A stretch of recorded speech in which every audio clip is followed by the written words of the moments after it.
What we think is that as this technology gets deployed across industries, it's going to radically shift the revenue pools. So the people who own the revenue today are going to have to deal with the fact that maybe up to half of the kind of business that they're doing will be gone up to, by the year 2030. So it's going to be changed over to some kind of other digital business.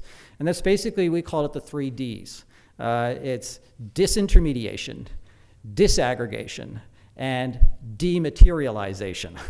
So disintermediation is kind of simple. That's sort of cut out the middleman. Disaggregation is essentially the sharing economy.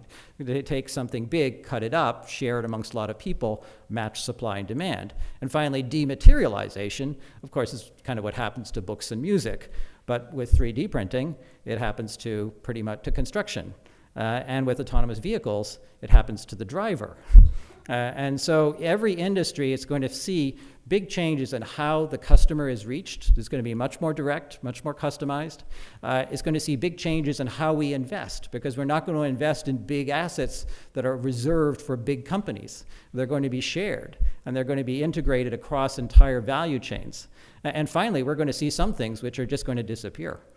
So it's a radically new world for most industries.